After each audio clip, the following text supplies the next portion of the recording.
Hi everyone, I'm Poto-chan, and welcome to Poto Paint, the place where we dive into budget-friendly tips and tricks to keep your wallet happy, while you unleash your creativity and make some awesome 3D models come to life. Welcome to Pt2.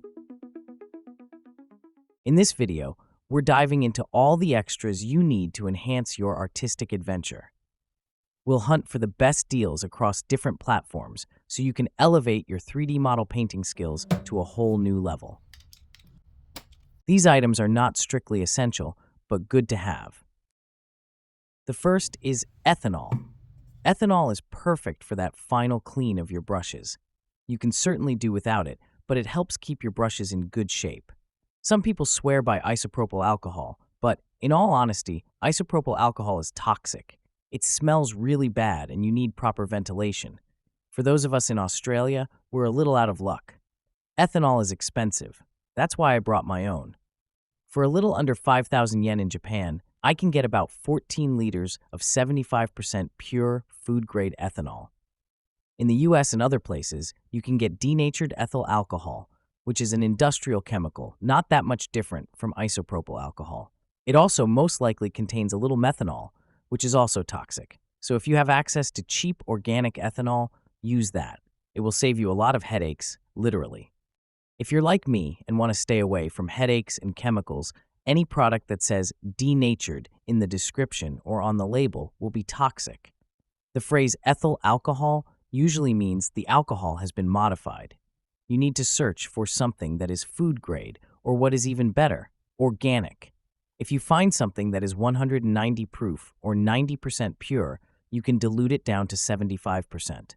The formula is the percentage of ethanol you have divided by the percentage you want, then multiply by 1,000 to get the volume in milliliters.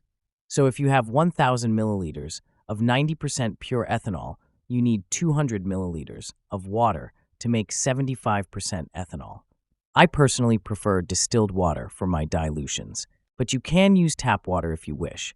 It certainly costs less. The way to use ethanol with your paintbrushes is to use it as a final wash. First, rinse your brush thoroughly in water. Clean out as much paint as you can. Then, use a wide-mouth bottle containing the ethanol to give it that final, complete clean. Your brush will thank you for it and will be almost like new. One special thing I like to do with my brushes is to bind them with thread. Brushes tend to fray out when used and cleaned.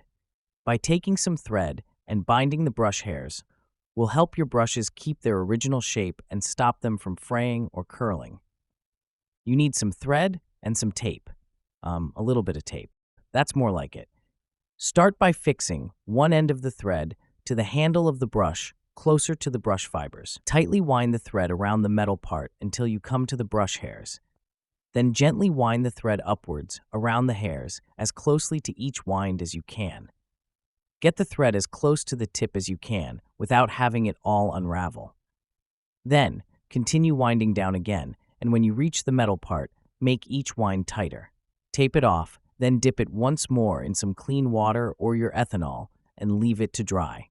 Another extra item you may want to consider is the silicone mat. Don't waste your money on professional silicone paint mats. You don't need them. If you look at what I have, it's a pet silicone mat to prevent hard-to-clean food spills. On Amazon, you can get a silicone mat for pets for less than 700 yens for Japan, less than $8 in Australia, less than $7 in the US, or less than £8 or €6 in Europe. The pet silicone mat can be used for painting, 3D printing, or any other activity where you want to keep your workspace clean. I even use mine when airbrushing. Now we enter the territory of affordable luxuries. The 3D figurine paint palette, or wet palette, is different from your standard paint palette. The wet palette is for keeping your paints wet for longer, and if you have an airtight container, your paints become reusable. The simplest and cheapest way to get yourself a paint palette is to make your own. All you need is a wet sponge and some baking paper. Add your paint and then mix it with water or ethanol to thin your paints. Why ethanol? 75% ethanol decreases drying time. I use ethanol for airbrushing too. As a luxury item, you can buy a wet palette. There are so many to choose from. The Army Painter wet palette is expensive if you live in Japan. You can get a no-name brand for under 1,500 yen if you want it fast, or get the exact same thing for under 500 yen if you're happy to wait. But, and I mean but, just be sure you need one. A wet palette should be something you need.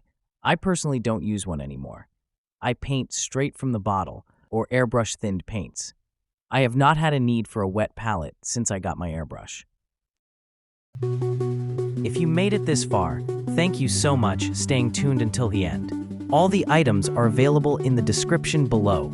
I will keep the links updated from time to time so that you can get the best possible price for the items you want. Anything you buy from the links below, no matter how small, will help this channel. And this is only the beginning. If you like and subscribe to this channel, it will enable me to produce more videos about tips and tricks for painting, 3D printing, and a whole bunch of other stuff you might be interested in. And now it's time for my very own catchphrase. Keep creating and keep painting to bring your visions to life, one layer at a time. See you in the next one.